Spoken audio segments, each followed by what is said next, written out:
Oh, right. So stupid computer shit. So my computer fucking shit itself last weekend, right? And it was supposed to be like a nice day, you know. I'm supposed to relax, right? I get to get off work early. Everything's nice, and you know, I was gonna make myself a nice fucking breakfast, all that. And then I go to open up my computer and fucking dies. So I'm like, oh lord. I mean, keep in mind that this thing was a trooper.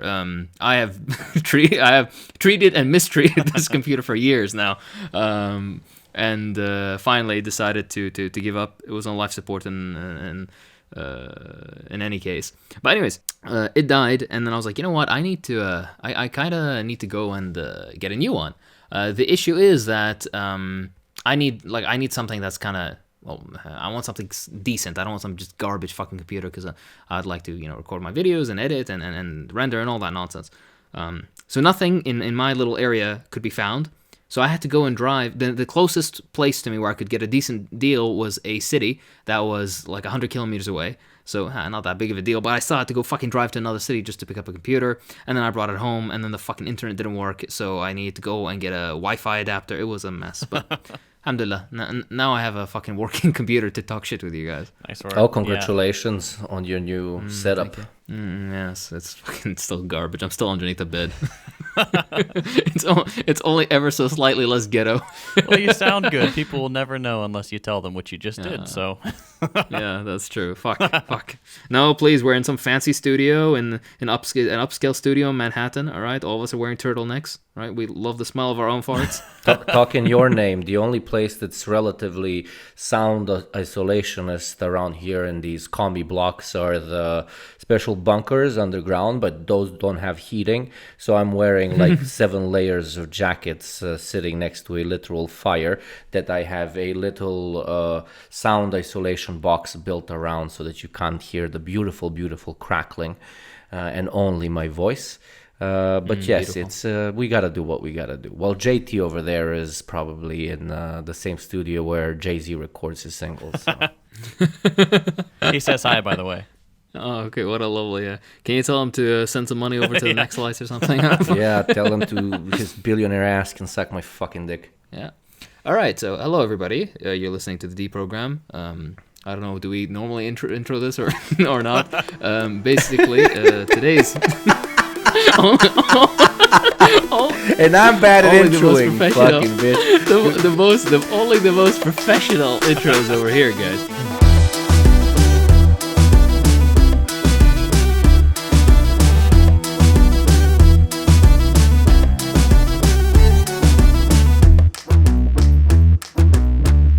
All right, 3, 2, 1. Yes, hello. You're listening to the Deprogram. Don't cut the previous shit out. Oh no, it's staying. Today's episode, we'll be discussing the former socialism, faults of former socialism is a better way of putting it. The things that were done badly, things that could have been done better, and maybe we'll have a little segment in which we'll discuss common arguments and ideas of opposition, let's say, to what former socialisms tried to do, how they did things, etc., etc. Yes. Self-crit is very good, and we shall try to do the self-critting. Yeah. Yes. I've gotten a lot of comments about this topic on my videos. I'm sure you guys have as well. Just people are very curious about what we think about, you know, some of the past things that didn't go so well in previous socialist projects or current ones. So I think people are really going to be interested in what we have to say here. So like I did in the Reform or Revolution episode, I think I'm going to play the role of the typical ignorant American opposition here. So I've got a handful of objections to past socialist projects that I can throw out, and I figured we'd address those and maybe go on after that to discuss, to do some self-crit and talk about these former socialist projects from a left perspective more than the typical objections I'm going to give. So we can jump into those whenever you guys are ready, but just thought I'd give that up front. Sure. I'd like to say one thing, though. Since the topic is the issues of former socialism, we can talk about the number one failure, we can say, of former socialism, which is that Stalin did not go far enough. That's the show, guys. Good night. Thank you. I'm Hakeem. or there was one, I hope he might be listening, because he was a great inspiration, a channel called Socialism or Barbarism, and they deleted their channel at one point. And I remember their bio being, we know that socialists have killed many people. The only thing we know for sure, though, is that it wasn't enough.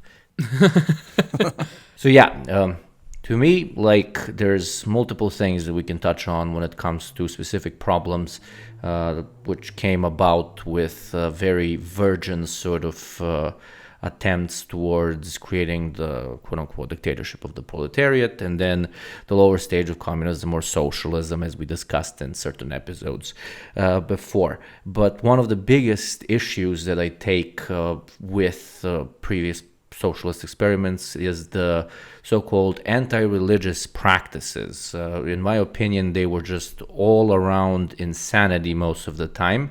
I mean, I completely understand the intrinsic need people felt to go after institutions which had been so instrumental in the monarchist leadership in all of these countries, as well as the horrors which they permitted and sometimes even committed themselves. But, and trust me, I'm the last guy who talks about fucking optics. I've gone from a guy thinking that they're extremely important to genuinely thinking they ain't worth shit. But man, the optics and lack of pragmatism of quite literally alienating, 90% of the population back then by completely rejecting religiosity. What good is that gonna do? You're being principled? Well, let's agree to disagree. In my opinion, in a post-capitalist system, religious institutions wouldn't have the profit motive, which they very much so have now, which would in turn eventually remove the necessity of many of their hierarchies, as well as would lead to them outgrowing dogmatic and conservative and quote-unquote old-school beliefs.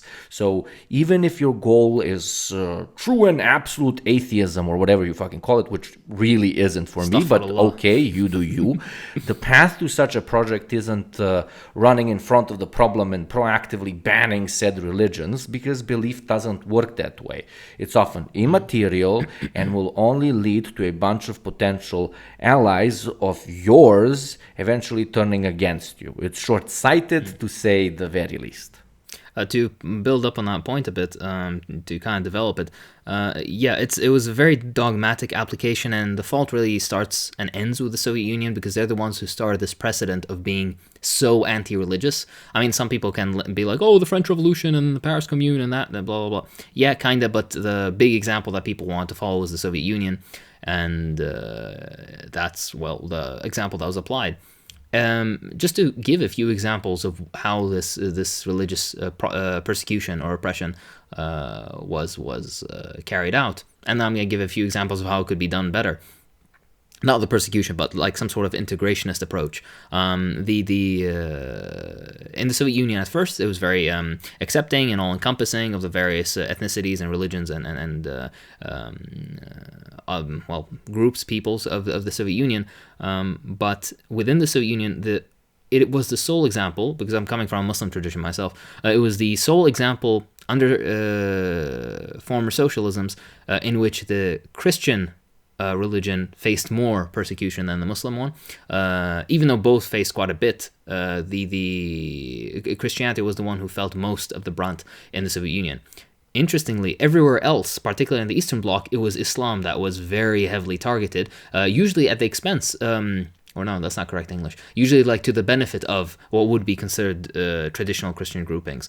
Good examples of this can be in Bulgaria and in Albania, with the renaming, for example. The idea that, for example, the quote-unquote Muslim names, quote-unquote, which are mostly Arabic origin, if not Persian otherwise, were somehow foreign to the national identity, and people had to undergo forced renaming. Not only this, but it was illegal to name your child something outside of an official register for names, like that was an example in Albania. This was way more heavily applied to Muslim communities as a way of justifying centuries-old tension, ethnic strife and whatnot, through the lens and eyes of some quasi, state atheist, if you want to call it perception or not. But it's still nonetheless wrong. It was, some people had grudges against, for example, Muslims for whatever reason, and they used this idea of state atheism specifically as a weapon against the traditionally Muslim people in some parts of the Balkans. That's not the only example, though. Generally, across all religious traditions, they would have their houses of worship shut down. They would be barred from learning traditional languages. Even printing of religious books was banned in certain areas. To give an example, when my father was, for those who are unaware, my father studied and lived many years in the Soviet Union. Once he visited Baku, which is in Azerbaijan, and he was having a meal at a restaurant somewhere there, and a bunch of people realized that he wasn't from the Soviet Union, even though he spoke fluent Russian. They realized that he's actually Iraqi, like an Arab. And afterwards, a small crowd ended up following him all the way back to his hotel room, begging him to teach them how to read the Quran. This is a level of, and by the way, this was not 1932 in the most, no, this was in the 80s, in the late 70s and early 80s. This is not okay, not in any way, shape, or form. There are ways of combating reactionary tendencies within religious populations that still maintain and encompass their same religious traditions, so that a progressive attitude may be taken in the future. That's what I meant by integrationalist approach. Exactly, and the most ironic thing is it didn't work. Like, these people still believed they couldn't practice it to the full extent because they didn't know Arabic and they couldn't read the Quran like in its original form. But they were still religious. So even from the atheist perspective, it was stupid. It did not work. Yes, please continue. Yeah.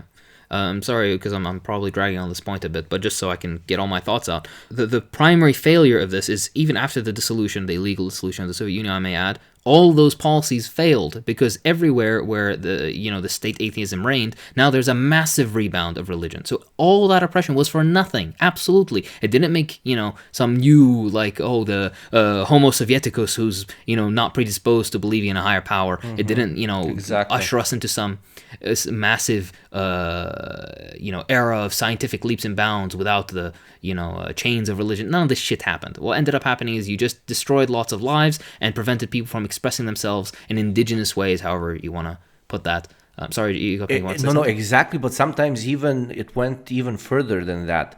The Homo Sovieticus was not created, but actually, to an even greater contrast, the argument was now given for the most reactionary sections of different, be it nationalist or very religious groupings inside of the entirety of the Eastern Bloc and further, who could now use the argument that revenge was on the table because for so long the communists did not allow them to practice whatever they wanted to practice. This does not only apply to religion, but also to national identity, etc., which led to a lot of young and very easily impressionable people joining very, very far-right and reactionary and incredibly conservative movements against communists, because they were sold on the idea that communism was the definition of everything which is against their faith.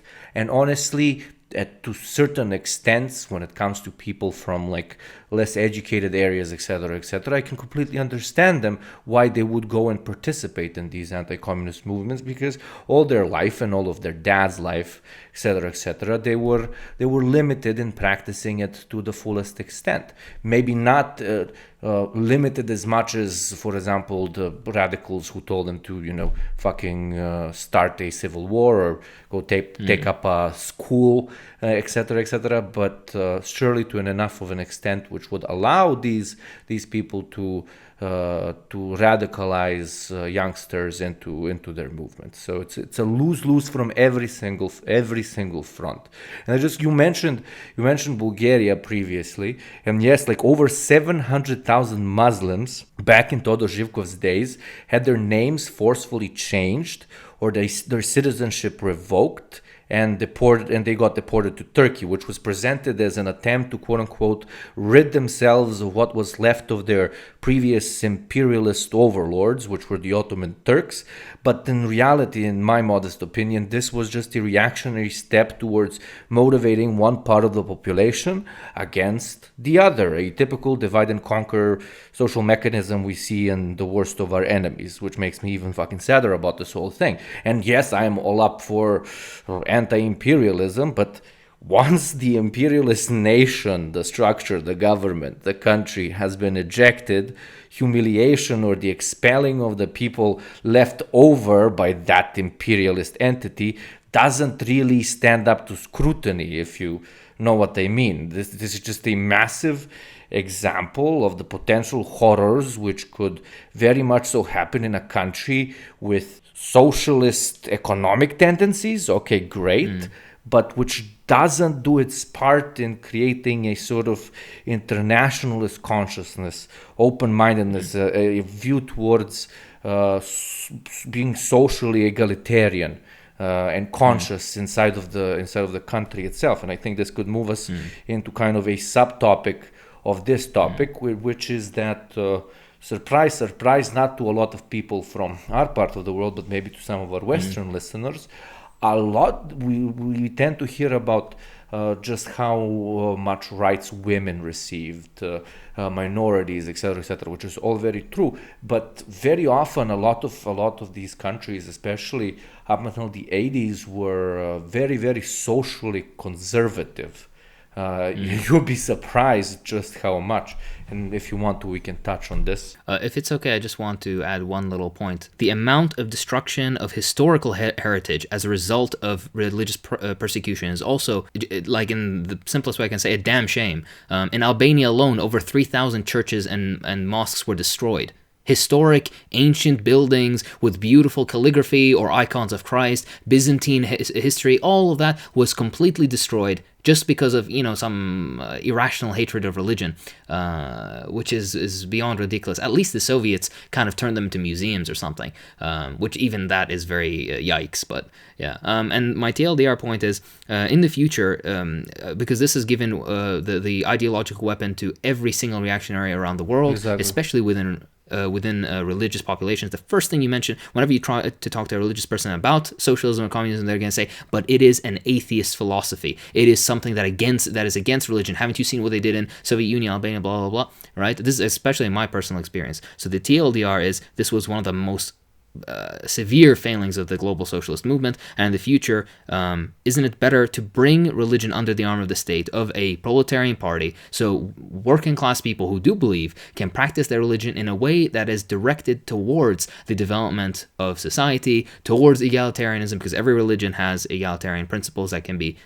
centered upon, etc., etc. It can be something that can be used to aid the development of socialism instead of giving it as a weapon to the reactionary forces against socialism. That's my point. Could not agree more. I mean, especially nowadays when you have so many multicultural states, a potential revolution there, which would imply a strict atheist approach. I mean, JT, imagine if in Texas you had an actual movement, for example, in 100 years being led by your grandson, called Chad, Inshallah. Obviously. And imagine his party then actually implying that they will tear down churches, that they will disavow all religious principles, that if you want to be a member of the party, you need to reject your religious beliefs, etc., etc. I mean, in the first fucking 3 minutes of that conversation, you would lose pretty much 99% of everyone who's listening. Yeah. So it was relevant back then, and it's even more relevant now, in my opinion.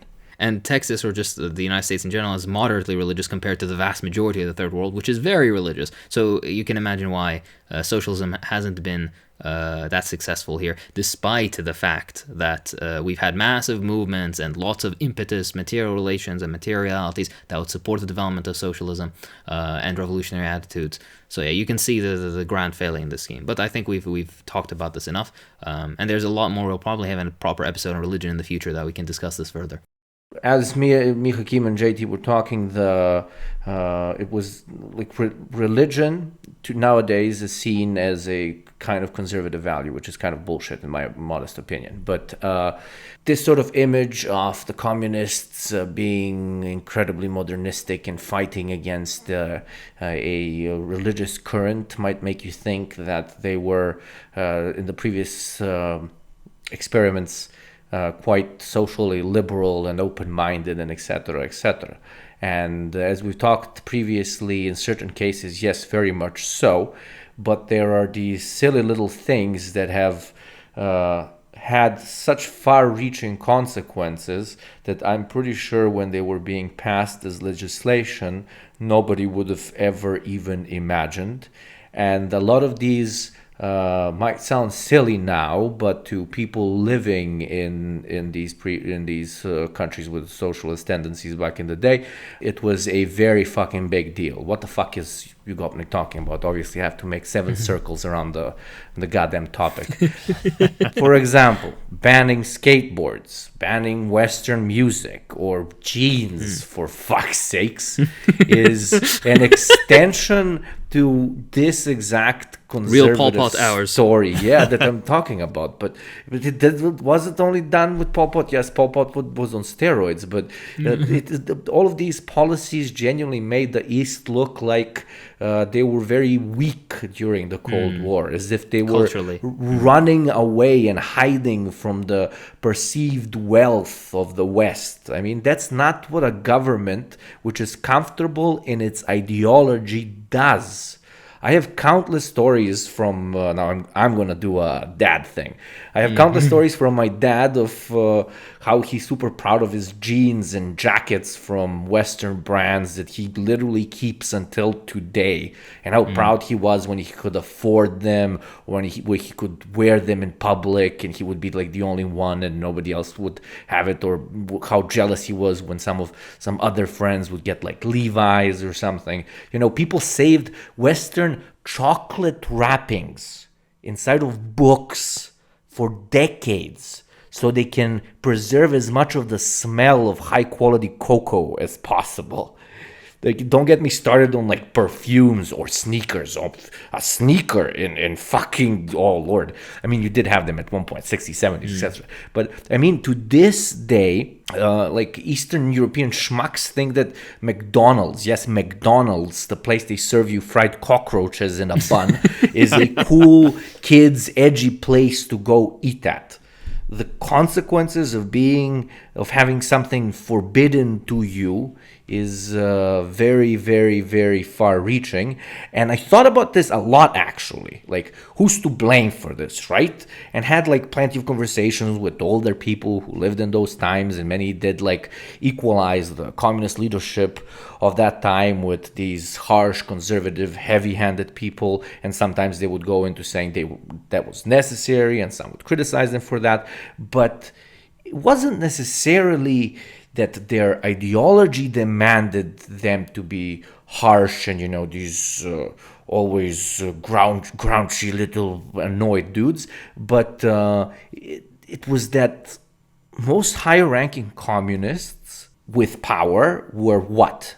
Old. 300 years old. They were very old. These governments wrapped up either in their struggle for the creation of socialism, which was the vast majority in my opinion, or their personal well-being in the case of corrupt individuals, in both cases forgot to look at the very real needs of young people who were changing right in front of their eyes.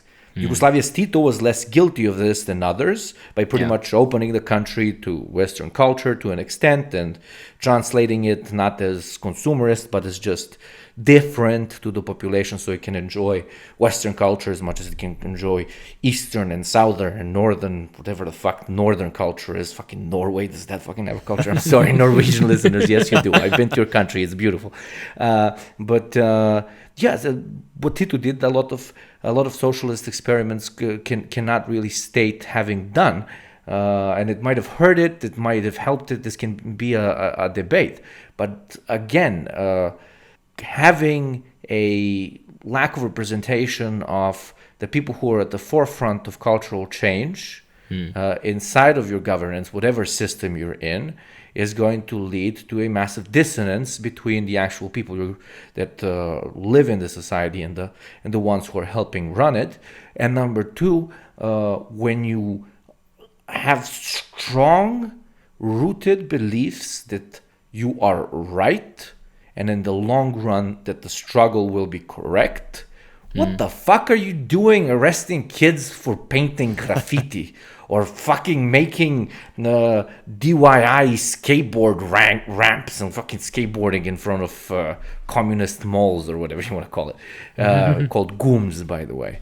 It's a sign of weakness, and I don't get it. And don't get me started on a lot of people being conservative in much more important aspects than just these the availability of consumer goods. But that's a topic that could be talked about for decades. There are two good points that you touched, two good segue points that you touched on there. Number one is the consumer goods aspect, and the other one was the ossification of leadership. I think I'd like to talk about the ossification of leadership as a particular idea. Generally, in the former socialisms, what we see is that there is some first generation of revolutionaries, highly respected, who actually bring about the revolution, start the very beginning of construction of socialism, and as a result, they get a lot of respect, as they should. But this results usually, as we see in history, in a group of very old, very out-of-touch dudes, mostly men, of course, at the very top, who not only are disconnected from what the average young person understands and believes about their country, about ideology, about socialism, capitalism, etc., but also about the general necessary trends for running a dynamic socialist country, right? And by the way, of course, I don't want anybody to think that this is some idea like that these people were just picked from the very beginning of the revolution and they just stayed. No, they're very thorough and all-encompassing democratic structures in all former socialisms that resulted in the election and re-election of many of these people. But the very fact that just because you happen to be from the old guard, right, you're one of the first revolutionaries and you get a lot of respect, doesn't mean that you should be re-elected over and over again for your position up until you're 92 and fucking demented, right? Joe Biden. Sorry. But yeah, and this is something we saw, like the average age of the Politburo in the Soviet Union, if I recall correctly, was, I think, like 70, 72, or no, 60, between 60 and 70, which is way too fucking old. And this is reproduced across pretty much all the Eastern Bloc and the Soviet Union. Cuba has been much better with this recently. Vietnam has been better with this recently. So there, modern socialism as it currently exists has been combating this trend. But as it historically existed, one of the largest political failings, I think, is keeping power centralized with really old dudes that don't really know any better anymore, especially after life changes around them and moves too fast for them to know what's going on. Do you guys have anything to build upon that?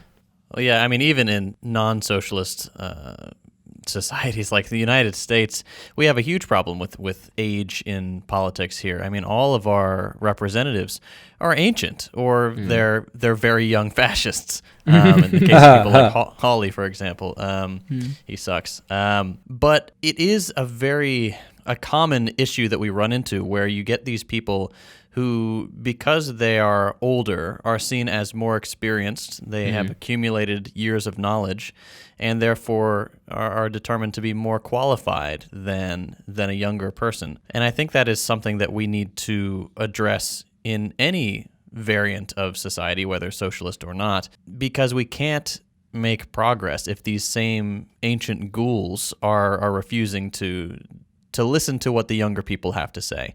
And I think that's especially true of any budding socialist movement. Exactly right. I couldn't agree more. That is why eugenics based on age, brilliant idea. Brilliant idea. Exactly right, yeah. The second grandma hits 72, you take her out back. 2 in the head. Go grab all the jewels. Sorry, grandma, you become counter-revolutionary. You hang her sign around her like the Cultural Revolution. You throw paint on. That's so fucked up. No, don't do that to your grandma. She doesn't deserve it. You put arsenic in your grandpa's 72nd birthday cake and force him to eat it, even though he knows the policy. It's like, No, grandson, please, no, do not feed it. Eat it, grandpa. I want that fucking old Dodge Mustang you got in the garage, motherfucker. Ford Mustang. Ford Mustang. taste the revolutionary anger of the youth. Anyways, with that being said, though, don't go out and kill your grandparents. But this also... Hey, I mean, you know what? You do you, okay? But what was I going to say? This segues also nicely into a topic we were discussing earlier. 2 points that we can segue into. Consumer goods and democratic participation. Now, you guys can choose. What do you want to talk about more? Consumer goods? Yeah, let's do consumer goods. Yeah, it reminds me of that weird YouTube video. It's like, oh, do you want to be an angel or a Grinch? So what will it be? So yeah, exactly. So okay, consumer goods. All right, just a basic refresher for people. When most socialisms that have developed historically have been in the imperial periphery. They have not been imperial core countries. What does this mean in concrete? What this means is that these places did not have entirely developed industry, usually of all forms, both heavy and light industry. So what was the very first thing that most of these socialisms needed to do? They fell into this mindset of siege socialism, which by the way is a very correct mindset to have, as history has proven, in which they're afraid that they're going to be under attack militarily, diplomatically, economically, and every other form, and as a result they need to protect themselves. And one of the very first ways of kind of coalescing or forming this layer of defense is developing heavy industry so that they can, number one, be ready for military action if need be, so they can produce guns and tanks and bullets and whatnot. Exactly right. As well as be able to produce all the necessary prerequisites for everything that heavy industry entails, which means, for example, mining. Yes. Exactly. Mining, construction. Do you have an idea for construction? I'm doing my thing. So yeah, mining, construction, building roads, building hospitals, etc., right? But this is the thing. Whenever you put in this much, these many resources, this many resources. Fuck, is that correct English? That's correct. Yes, this many. This many. Excuse me. These many resources into such a thing. What you end up with is basically a drain from other sectors of the economy. One of which is light industry. What does light industry include? It includes, for example, I don't know, checker patterned panties, whatever. Right? It includes. By the way, you think that's a weird example. I'll give you why. I'll tell you why that example comes to mind, because I'm reminded by a statement by a Soviet professor that heard complaints of students basically, and he said that oh, you guys, you're all fucked in the head basically because we produce Sputniks, but you guys are annoyed that we don't have multicolor patterned panties, is what she said basically, and lingerie and stuff. She was like, we don't produce lingerie, but we produce Sputniks. And this actually kind of leads into something that's very intrinsic to human beings that is annoying, but also must be understood. A lot of people, as much as, you show them the brand new hospital that you built and the new bridge, and the massive dam and all that kind of stuff, and they look at it and they're like, yeah, it's pretty cool that, we're producing more electricity, but that I can't park it in front of the club, bro. I can't park that new hospital Exactly. in front of the club, Can't use bro. it to get laid. That's the issue, right? I can't wear it around my neck, bro. That fucking dam doesn't have enough bling. It's all fucking cement, bro. Jesus. Yeah, well, that's actually very right. Well, the point Can't being put it is in the that... trunk of my BMW, bro. Still going. But anyways, what I was saying is because these people... you don't see the direct benefit of, this new hospital that's been built in another city that's, has a massive new cancer ward and stuff like that. But you do see, increased variety in clothing or, higher quality goods, like a higher quality watch or nicer perfume or, even simple things like prefabricated stuff, better furniture. That's another example that can be tied into light industry. I don't mean just mass-produced furniture for classrooms, but I mean furniture for your home. Appliances can sometimes be, depending on what kind of appliance, can fall into light industry. Another example is, for example, diapers for babies, and as well as, what do they call it in English? Tampons and pads for women. That's another example where you have something that directly benefits the vast majority of the population in a very direct way. And I think that this is, interestingly, one of the ironic successes of capitalism, because under capitalist systems, the vast majority of people, like for example in the United States, they don't have healthcare. They don't have decent access to education. They're drowning in debt, but they're happy because at the end of the day, the consumer aspect and the amount of khiyarat, what's the word? Choices. In English, that's the word. The amount of choices that they have are all-encompassing and can meet any want that they have. Yeah. This is easier said than done under socialism because we do end up being in usually semi-feudal or previously agrarian societies on the imperial periphery, so we don't have all the industry and manpower and reserve to push into both heavy and light industry. So these failings of former socialisms aren't really direct failing of theirs. It's kind of a direct failing as a result of the material conditions. That doesn't mean, though, that they couldn't have had a better approach to light industry. Sorry, you go, Nick. I talked too much. Go on. No, you don't. Like, I was just agreeing. I love But yeah, so that's kind of a point of light industry. It can be developed much deeper, but I think I've talked enough about this. Well, I think what Ugopnik had said earlier, like you can't park it in front of the club. I think that's exactly right. It's like, it's not my bridge, it's not my hospital, but they can be my jeans or my Funko Pops or whatever. There is a drive to, which are the most important things, the Funko Pops. But there's a drive to acquire these things, to kind of squirrel them away in your nest and just, feel good for having acquired something that you saw that looked nice. I mean, at base, we're little more than crows in that regard. We like the shiny things. We see the shiny things when we want to take them home. And that is an aspect of human nature that needs to be understood. But also, I mean, it's taken to an extreme in places like the United States, where the entire structure is built around consumption of these little tchotchkes, Exactly. and to the detriment of infrastructure, hospitals, dams, all that stuff. Society. Yeah, exactly. Constant accumulation of shit is, and hoarding, quite literally, is a direct consequence of the way we have our economy set up. And it was also a consequence of even feudal times. Just the ones doing the hoarding were far and in between, because they were given the right by God. But now you are given the right by J.P. Morgan and Goldman Sachs. But it is the objective of a socialist government or system or fucking syndicate, whatever the fuck you want to call it, to understand that problem and approach it properly. And what do I mean by this? Very simple. Yes, sure, the heavy industry that Hakeem talked about, fucking important. Yes, needing to protect yourself from potential invaders, fucking important. Yes, what is actually going to raise the standards of our population on our road towards socialism, arguably the most important.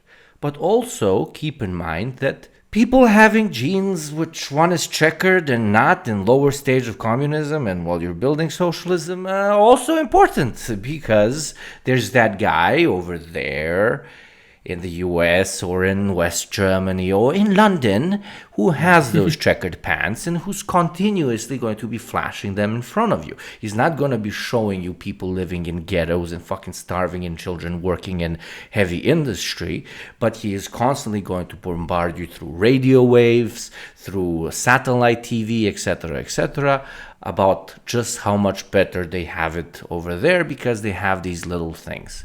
So yes, from the perspective of what is more important to develop, absolutely heavy industry, no discussion. But from the perspective of how to protect the revolution, maybe the leadership should also think about Making some Funko Pops.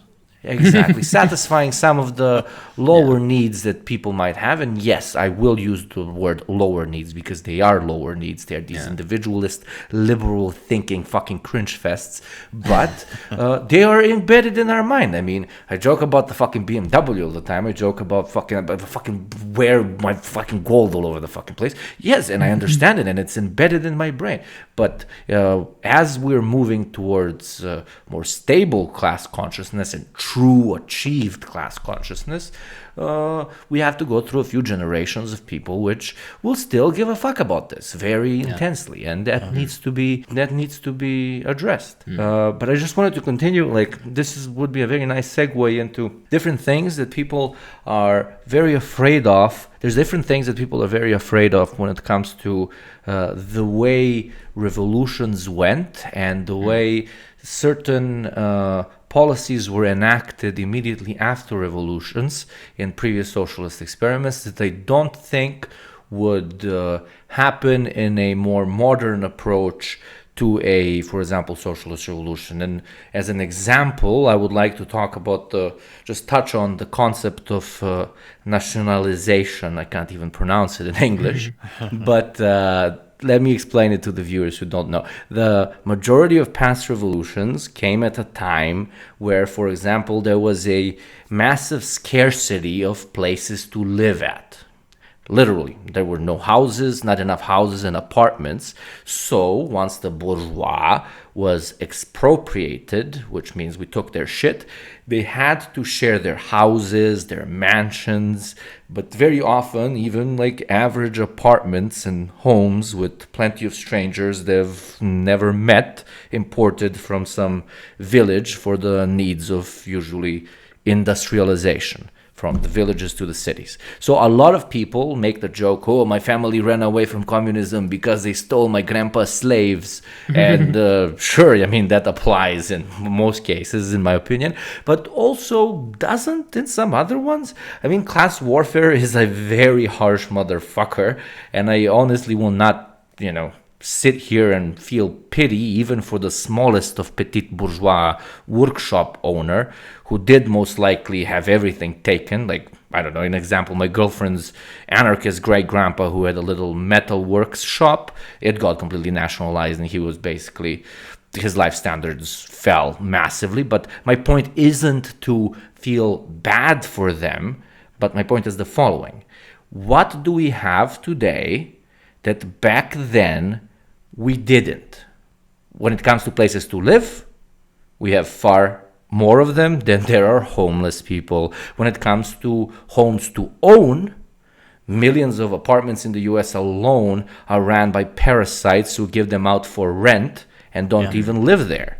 And when it comes to work, plenty of massive enterprises which aren't hiring only because they need to upkeep job scarcity and keep profits up. So what I'm saying is that a potential process of quote-unquote nationalization of a revolution today will be far less intrusive on even what people like today to call the middle class than back then, like 100 or 7 years ago, because there's quite literally no need for it. Nobody's coming for your 2-story house, Bob. Even though back in the day they might have, and maybe even today we should, because a guy named Bob probably has somebody chained up in his basement, but that's a conversation for another time. Yeah, I think you're absolutely right. I mean, we here in the United States, we have so many empty apartments, and they keep building these luxury apartments that no one's going to move into. It's just a big money laundering scheme in places like New York, for example. But like today, the average worker can't afford a place to live, and we have no history of, providing these homes to people for free, like in some other countries, other socialist projects. So the statistic here, if you're not aware, is that there is not a single county in the United States where a minimum wage worker can afford a 2-bedroom apartment, and it's like 97%. Yeah, it's like 97% can't afford a single bedroom apartment. So that's the type of thing where it's please, like, guys, what are you talking about? Just get your parents to pay for it, all right? What are you talking about, right? Yeah, and that's the majority of people my age who do have a place to live. It's taken care of by their parents. Like their parents will pay the down payment on a house or something, just say, yeah, pay us back whenever. By the way, sorry, sorry for cutting off, but I'm not trying to make fun of people who like got some help from their parents. What I'm trying to make fun of is, sometimes you see these articles on New York Times or something, and it's like, oh, I'm like 19 years old and I pay, and here's how I pay for my $5,000 a month fucking apartment, and it's like, oh, my electricity, my rent, and my student loan payments are paid by my parents. Yeah, like, okay. It's always the same. What do you pay for? Fucking. Here's how I did it. My mom did it. Yeah, it's always the same. But yeah, I mean, when we're talking about any kind of revolution and expropriation and stuff, like it wouldn't even be like no one would suffer. You've got these massive land holding corporations who just hold these places hostage in the United States. And so in the event that they were expropriated, that would be it. Like, no one would suffer. People would just move into those apartments that are ready to be lived in, and the problem would be solved. So it's to me, it's a non-issue. This also leads kind of into a point. I won't discuss it now, but just for the those who are interested, the idea of small businesses and they might be expropriated. The vast majority of former socialisms, small businesses were usually not expropriated, at least not at the very beginning. In future socialism, especially, this idea is a silly one of expropriating such small businesses. And for people who consider like, but capitalism is better for small businesses, it in all extents is not. Capitalism, as it develops, has a tendency towards centralization of capital, and as a result, those with petty bourgeois leanings who have like small little business and want to grow it will either, in very minority cases, make it to become a big capitalist, or like in the majority of cases, their business will fail and they will be proletarianized. Exactly.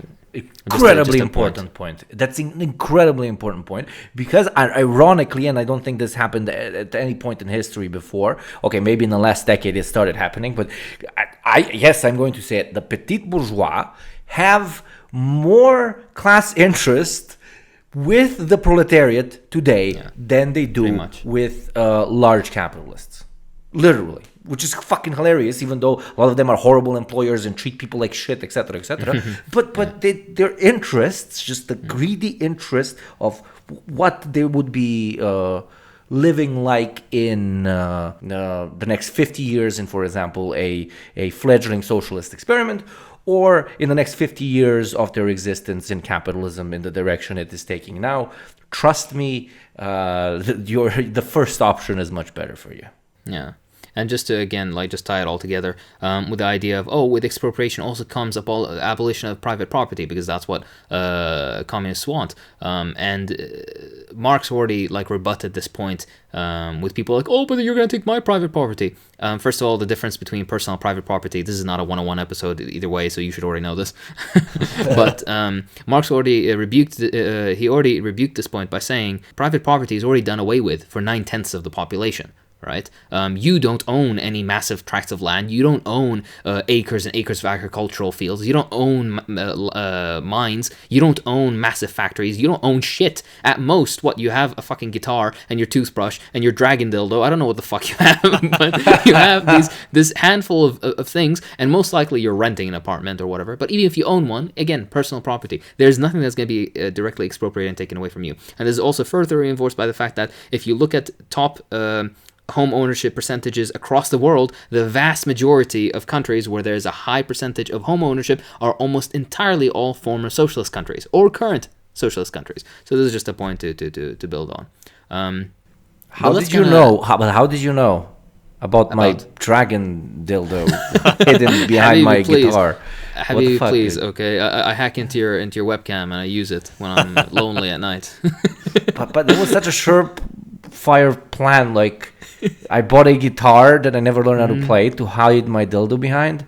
And when somebody comes over and I'm going towards the guitar, they're like, oh my fucking cringes, he's gonna fucking do a serenade or some shit right now. And then I pull out the dildo and it's extra happiness, It's fucking nice. Oh my God. All right. Anyways, our personal relationship aside,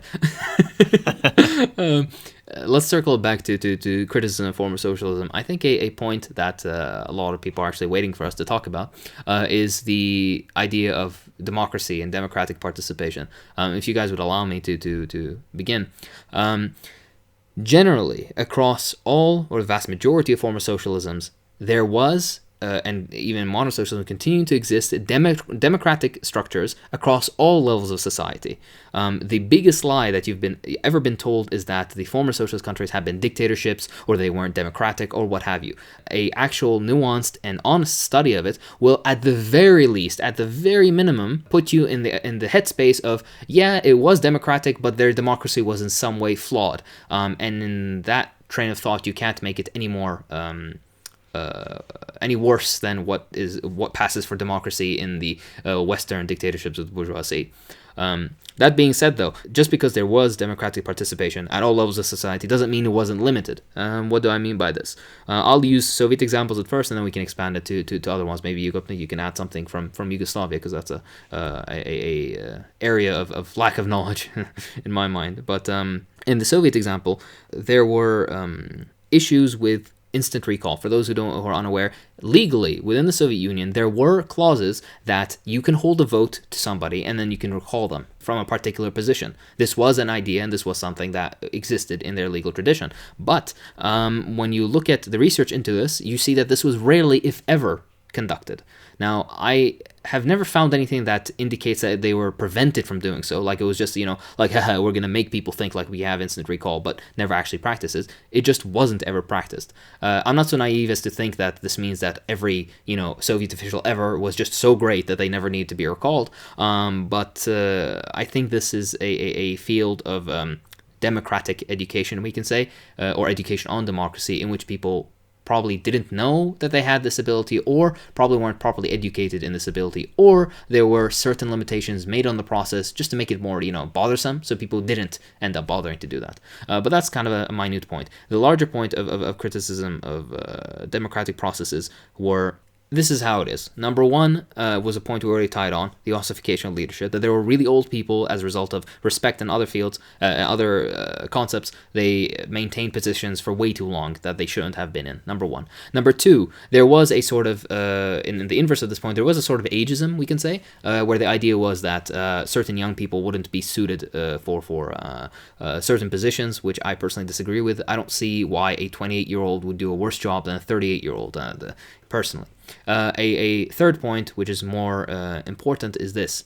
The latter periods of the Soviet existence had a kind of ambivalence towards democratic participation, meaning that people, although they could carry out change through the democratic processes that existed, they nonetheless didn't use them. And this reflected maybe a lack of trust in the system, maybe the existence of corrupt officials that would kind of game the system in intelligent ways, would make people not want to contribute or vote in these differing elections. That's number one. Number two, in the Soviet Union, there weren't contested elections. The idea of contested elections being that, for example, one of them is represented by the party, and another person is not necessarily independent because they had independent actors or what have you, like independent people who could go up for elected positions. But also contested elections meaning by somebody who represents a different political trend. What I mean specifically is not a non-socialist political trend. This is something that needs to be cleared up.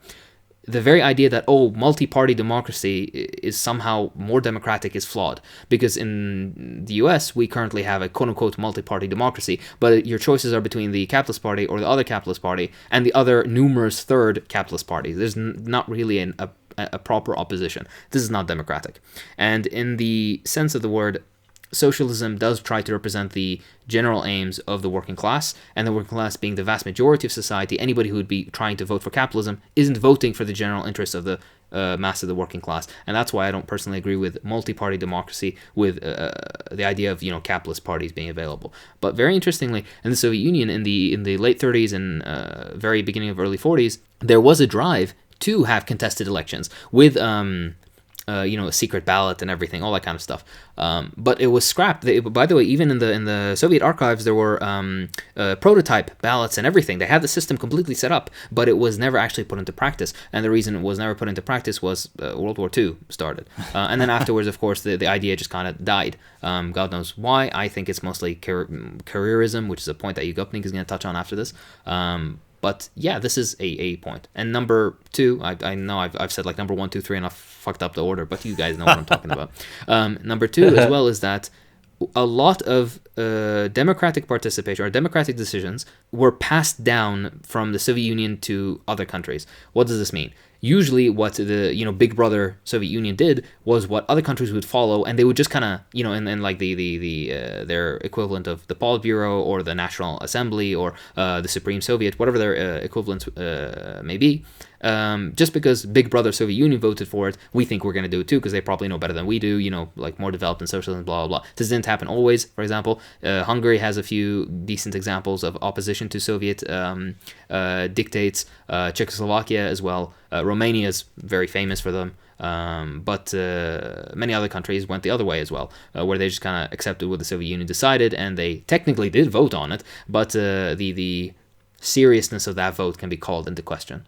And then finally, the idea of term limits. Again, I'm just saying this for the audience. I personally think that if somebody's doing a good job, they shouldn't be limited in terms just for, like if I had a good overseeing physician, why would I want to prevent them from, like this is at least my thinking, right? In my personal field. Maybe this can be kind of extended to politics in general. If somebody's doing a good job, they shouldn't be limited for some arbitrary amount of time to then be barred from politics. The very idea in the United States of having term limits happened as actually against working class interests. I believe it was Roosevelt who ruled for 3 terms, was it? Yeah, something like that. Yeah, and the very they tried to they did institute term limits within the United States because the ruling class was afraid of Roosevelt and what he did, which was the New Deal at the time, even though that was a compromise with them, etc., etc. But anyways, so let me just TLDR this because I rambled on a lot for this. Sorry about that. Point number 1, ossification of leadership. Point number 2, there was a certain amount of ageism that existed within those societies that didn't allow young people to enter into the political system. Point number 3, tacit acceptance. Is that the correct word? Just like acceptance of Soviet dictates, even though they're technically voted on, they accepted them regardless without too much consideration. Point number 4, loss of confidence in Soviet and other socialist democratic processes for whatever reason, either corruption, either a general, let's say, maybe disapproval of how things were run, so they decided to not participate in the system, much like how, for example, in the United States right now, people don't participate in the democratic system because they disagree with it, they don't see any change. Point number 5, issues with instant recall and people not actually using it all that often. And I guess relative point number 6, which I didn't discuss, but I can just say it real quick: centralization of leadership and decision making within usually a very small group of people, regardless of them having been democratically elected themselves, and regardless of them democratically voting on whatever is gonna take place. The very fact that major decisions that would guide the country are done by a clique of like 20 people is still wrong. And I kind of agree with more of an idea of a direct democratic, or what Cockshot discusses, if you guys are aware of it, with more direct democracy in regards to very large decisions that would affect the entire nation. This point can be discussed a lot further, but I think we're going to have a proper episode on former socialist democracy and what we can do in the future, because there's a lot of interesting work that's being done now.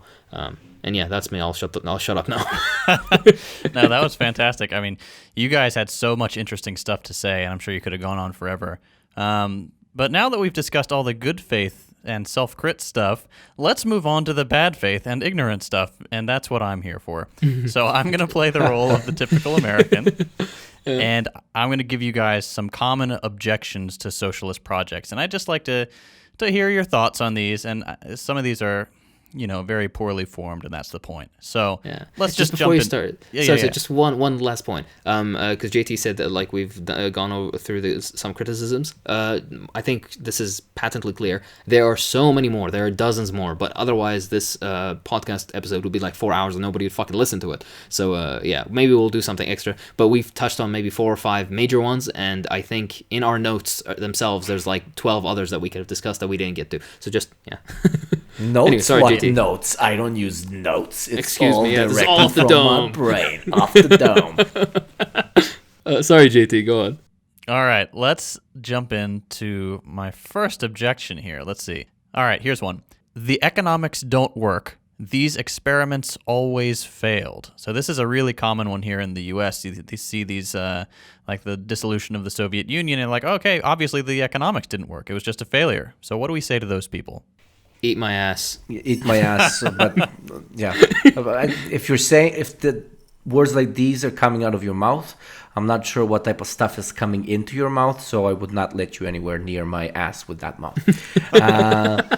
But this one, the economics don't work. It can be approached from like 17 angles. So angle number 1 is the Cold War was a competition between a market-based, fully capitalist economy and a centrally planned economy which put the interests of its own population first and was not run necessarily by the profit motive, and therefore it cannot compete in generating as much, quote unquote. It is not run based on how much stuff it can, quote unquote, generate profit through, and it does not identify identify success through the creation and increased wealth of elites inside of its own country, and therefore on a global trade scale, it cannot compete with an economic system which is very willing to bury its own people under the ground. For example, in the UK, Margaret Thatcher famously pretty much destroyed the mining industry and left literally thousands of miners without a job because it was economically feasible for the British economic elites. Something that, for example, the USSR would not do, and it would keep in order to be able to keep the jobs of miners, because it puts it as the main thing which drives its policies. So quite literally, from the perspective of the Cold War, it could not directly compete with somebody who literally is not playing by the same rules. Number two, a socialist economy can be set up in many different ways. What we've seen specifically in the Soviet Union is it becoming a planned economy. That is one approach towards how we could potentially develop a socialist state. Back then, yes, the planned economy had certain problems with it, but for the amount of time in which it existed, it had, in my modest opinion, absolutely phenomenal results. And whatever oh my God, everybody was starving and waiting in bread lines rhetoric you're looking at online, turn on CNN right now and look at just how many bread lines there are absolutely everywhere. There are bread lines when there is a time of crisis, be it for 1 or 50 different reasons in whatever system you fucking have. And actually with a centrally planned system, you are more likely to see these issues coming beforehand quicker and react to them quicker, which we have seen with countries which have much more centralized economies, such as Vietnam or China, etc., and how they combated COVID recently. But when it comes to the modern version, and again, I'm not saying that in all socialisms, a centrally planned economy is the only way we can go, but in a modern centrally planned economy is a little guy called Amazon, is a little guy called Walmart, with modern data mining and big data analysis programs, as well as AI, but also professional individuals, people with that specific education. We are capable of processing far more data than we ever could in order to make the proper economic decisions, something that massive corporations are already doing as internal planned economies, and they're seeing insane return on investment and insane growth because they are carefully planning their said operations. So basically the second point after the Cold War one was the centrally planned economy in the Soviet Union for its time and its capabilities did pretty fucking well. And if it had the abilities which modern tech is giving us today, it would blow any quote-unquote market system out of the fucking water. So from all of these perspectives, no, these experiments have not failed because of economic inconsistencies, but because of different internal inconsistencies, as well as immense international and foreign imperialist pressure, which led to their collapse. It had nothing to, if they were left as a bubble to just mind their own fucking business, we would probably be seeing a very different world today. For those interested in the feasibility of planned economies in the modern day, definitely check out The People's Republic of Walmart. It's a book. Author is Lee Phillips, I believe, and Michael Rosowski, something like that. But yeah, it's definitely an interesting read and something to consider for sure. Yeah, and just a side note about the People's Republic of Walmart and intra-firm planning and all that, because I can hear it in the back of my head, but, oh, that's intra-firm, it's all entire economy scale, blah, blah. Yes, these are all valid criticisms, but you need to realize that the same technology that allows intra-firm planning allows for, well, economy-wide planning. It's the idea is there, and this path is being forged. Number one. Number two, look into Project Cybersyn. Number three, read Paul Cockshot's work. These are my 3 recommendations. If you really want an honest dive into the feasibility of modern planning, Towards a New Socialism by Cockshot is absolutely indispensable. But just to build every episode you're talking about cockshots. We told you to be less horny in these fucking things. Jesus Christ. Sorry, Habibi. I mean, when I see you and I see your beautiful face, the dragon lily comes out. I don't know what to tell you. But yeah, to build up on the beautiful stupidity that was rained down on us by JT's hypothetical person. I don't like this argument because it shows such a lack of goodwill or good. It's not a good faith argument, I think is the correct way of wording it in English. Because number one, if you were to shoot somebody in the leg and then they can't walk very well, and then you point at them and be like, hey, yeah, cripple. Fuck you. Yeah, you're exactly right. Then it's not really the person's fault, right? You're directly sabotaging them.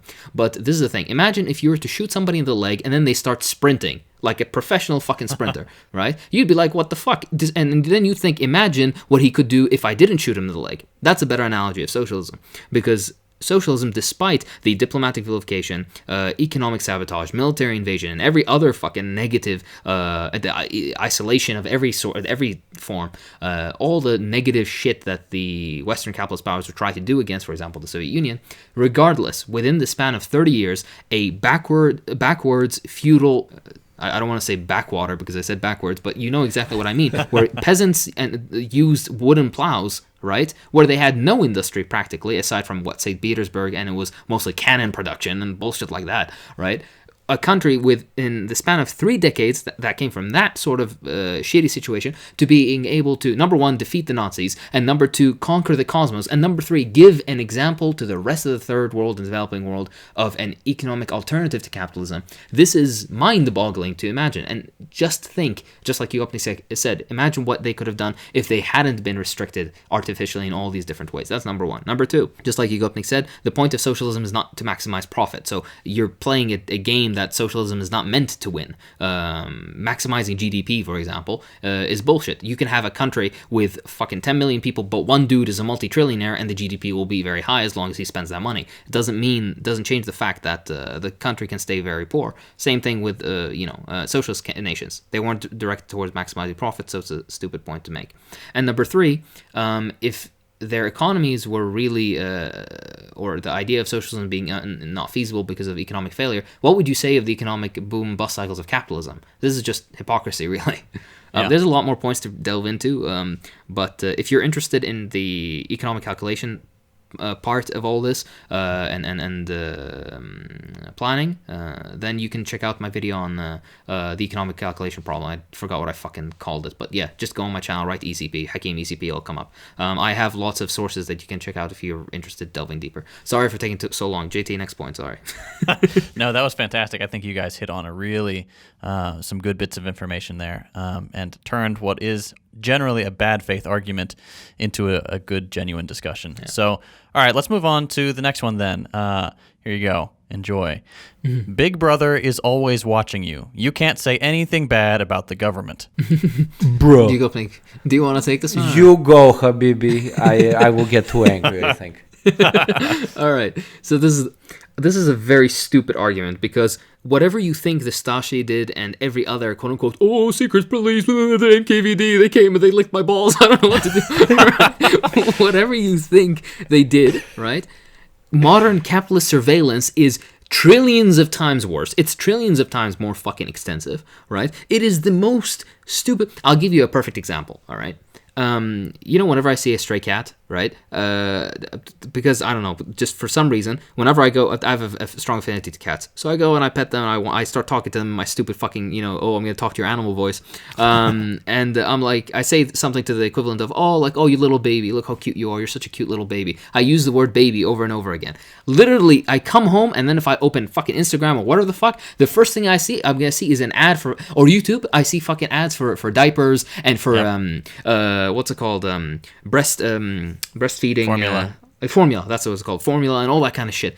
This is like a benign example because it's used in advertising. What do you think about the programs that the United States have, in which fucking the NSA, which by the way nobody knew what they fucking did up until like 2011 when Snowden leaked all that nonsense, right? Where it came out that, hey, even you, innocent guy in Germany who has nothing to do with the United States, they're reading your text messages, right? You read Merkel's text messages. Fucking chancellor. What the fuck are we talking about here? It's like, fucking hell, Jesus Christ, the nudes you're sending are being viewed by some fucking horny NSA agent. I don't know what to tell. How is this not, aside from every other form of censorship and surveillance that occurred both historically and as well as modern day, this is in no way a good faith argument, because if you truly gave a shit, then you'd be like, hey, yeah, maybe some aspects of former socialist surveillance were not that great, even though the fact that you need to understand that, and a lot of time they were necessary. For example, they were very good at uncovering terrorist plots. That was a thing that used to happen.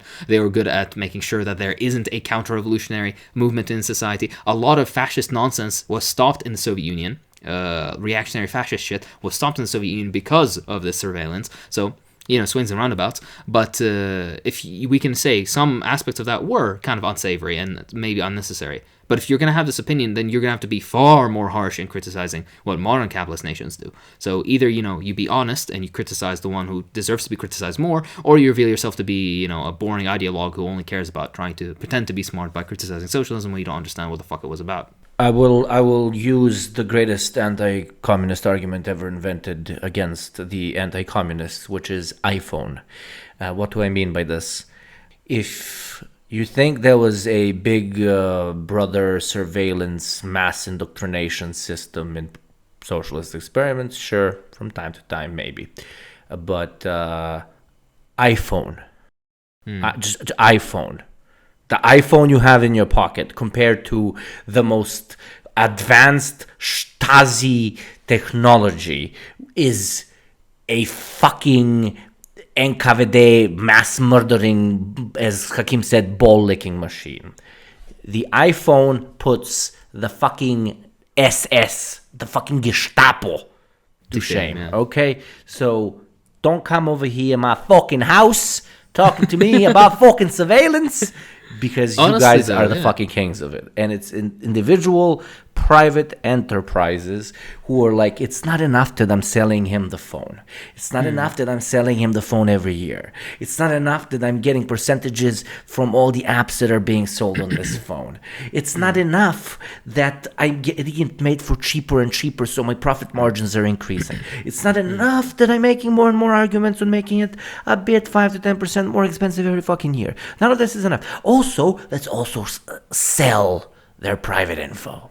Yeah, what you are, what you look at, all that bullshit. What annoys me is this idea is like, but they would, like, sometimes when a diplomat would come over or whatever, in his hotel room, the Soviet Union the Soviets would put a fucking bugging device or some shit. By the way, very naive of you to think that the U.S. didn't do the same shit when everybody diplomats does that. visited them. Oh yeah, people come to my house, I put a bug in the camera, and oh shit, no, wait, no, in Minecraft, yes, sorry, yes. Oh, fuck. But what annoys me about this argument even more is that in the modern day, they don't even need to do all that bullshit because your phone fucking bugs you all the time. Google is listening to you all the fucking time, right? TLDR, eat my ass. Okay, that's my argument. Well said, gentlemen. All right, let's move on to this last one that I have, and that is, aren't all communist regimes oppressive? Won't they kill you if you don't play along? Yes. Okay, there we go. And that's the show. No, but this is also a very stupid point because when people say this, right, they usually need to complete the point, which is 100 million dead. And the best response to this, whenever anybody tells you this, is like, okay, Not enough. line up. No, you tell them line up and let's make it 100 million in one.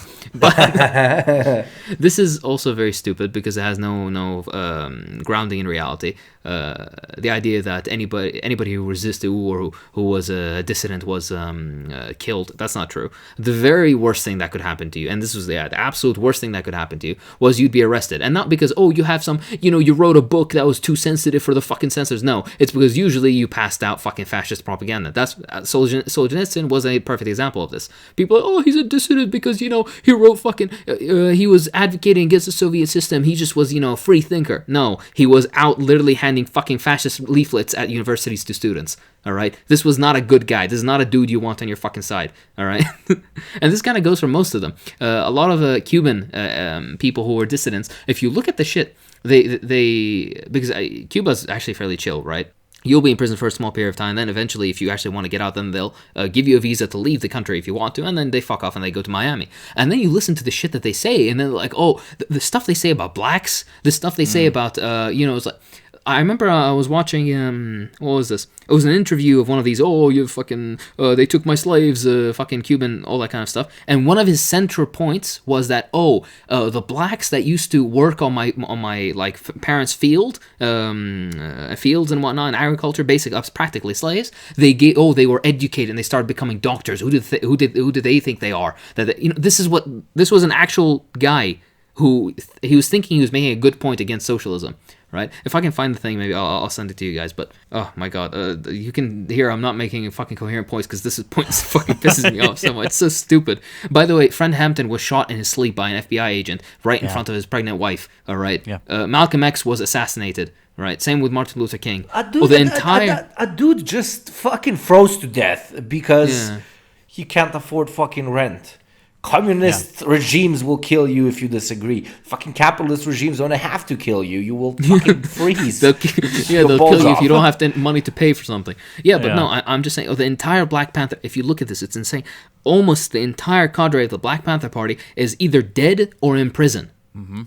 The insanity of the statement. Right, and people like to think like, but no, just because it's not as widely publicized, the political repression that undergoes that happens under capitalist countries doesn't change the fact, right? Even quote unquote highly socially liberal and accepting Western social democracies, all that nonsense, like Denmark and France and Germany and whatnot, small local businesses that sell leftist literature. Right, are under surveillance. I remember I was reading this thing where it was like in the 80s and the 90s, the Norwegian or Swedish police, I don't remember who, kept a direct surveillance line of every single person that entered and exited and every transaction that took place inside like a little mom and shop fucking leftist literature store. And it wasn't like the most, right? It was boring shit. The shit that I like to read. It was boring literature. JT, if you want to, you can tell your story and your experience. If you want to. Of course. If you don't want to, don't. But yeah, I mean, I guess that's true. I haven't really talked about it at any length. So here in the U.S., we have this notion that you can say whatever you want, and you have the freedom of speech, and no one's going to come after you for it. Well. Once upon a time, this was after my, what video was it? CIA one. The CIA one, that's right, yeah. Banger video, everybody go check it out. Yeah, I'm proud of that video. I spent a lot of time on that video. And it's very good. I mean, thank you. But it didn't, I made a video about the CIA and called them a terrorist organization. And there was nothing in that video that wasn't already public knowledge. Right? You can find all of this stuff online. A lot of it's from like CIA whistleblowers and stuff. So I put that video out, and a few days later, I get a knock on my door. And typically... It was the NKVD. No, the knock on your door, you have to be afraid here for my balls. Sorry. Ligma. Yeah. But, so, as usual, I was in my work uniform, which is my pajamas, and so I opened the door, And there are these two burly gentlemen with, black masks and a buzz cut, heads shaped roughly like thumbs. And I was like, can I help you guys? And like, yeah, we're from the Department of Homeland Security, and we just wanted to ask you a few questions about your YouTube content. I'm like, oh, great. Okay, here we go. Yeah. And so I said, yeah, let me go grab a mask real quick. So I close the door. And I take a second to compose myself. I'm like, I don't think I need to talk to these guys. I think I can legally tell them to leave. Fuck off. but I wasn't certain. And I didn't feel like getting shot that day. Yeah. So I grabbed a mask and I went back outside. I was like, all right, what kind of questions do you guys have? Like, all right, well, you're JT Chapman, right? Yes. Is this your home? Yes. How long have you lived here? I tell them how long I've lived here. How many other people live here? I give them that information. Obviously, this is stuff that they already know because they've got their intimidation. Yeah, exactly. Yeah, and they're just trying to shake me up a little bit. And so they asked if Second Thoughts, my YouTube channel. Yes. Well, we got some reports about anti-American sentiment in your content. Like, oh, okay, we're still doing this thing. We're still doing the Cold War McCarthyism stuff. And so that was just, to me, that was when I knew this stuff happened, but the fact that they were willing to take time out of their day to visit a dude who lives in the suburbs and makes 15-minute videos to put up on YouTube that is just vaguely critical of the status quo, that they would do that, they would allocate resources for that, goes to show just how little freedom you actually have to be in any way critical of the capitalist status quo and the state in general. So the notion that we are not surveilled and watched very carefully, and that people could come and show up at your door any day of the week and harass you because of perceived anti-American sentiment is absurd. So that's we don't live in some bastion of freedom. We are just as much surveilled, likely far, far more so than any nation on Earth and in the history of the world. So, yeah, don't operate under the assumption that you're not being watched, because you probably are. And that's why I'm thankful I'm not in the U.S. Yeah, no kidding. Because if your content was considered anti-American, what the fuck would they say about mine? Yeah, mine is very, it's pretty light stuff. I mean, this is stuff that's already been published. I'm like, hey, maybe we should give people healthcare. Maybe we shouldn't murder the homeless. I'm like, oh, that's anti-American. Yeah. Habib, this is what you do. The next, inshallah, you won't ever get a visit from these fucking Googles again. But if that comes to pass, then you open the door, you look at them, and then you just say "Margbar America," and then you go and you close your door. That's the for those who are unaware. That's the Persian chant at the end of their meetings where they say, "Oh, and death to America," of course. I love it. There was a lovely. I mean, Iraq is always so anti-American. I wonder why. I couldn't possibly fathom why. But yeah, there's sometimes we have even periods of heightened anti-Americanism, which are so lovely to experience. And every once in a while, people come up with interesting chants. I think the last one that I really liked was Allah, Allahu Akbar, America Shaitan Akbar, which basically means God is great, and the USA is the greatest Great Satan. Yeah. Yes, the great Satan. Or the great Satan, exactly. Yeah. Just and that also parallels with Chavez's beautiful UN presentation when he went up on the podium. He's like, I still smell the devil was here. I still smell the sulfur, because the day before George Bush was on the podium. Fucking what a Chad, honestly. Oh man. My favorite one is Prokletaye Amerika izla to što sja. It's a song, and it's basically America is damned, and so is all gold that glistens. An anti-consumerism thing. It's beautiful. Yeah. I love it. Want to wrap this up, ladies? Yes. Let's do that. Fuck. We'll go on forever.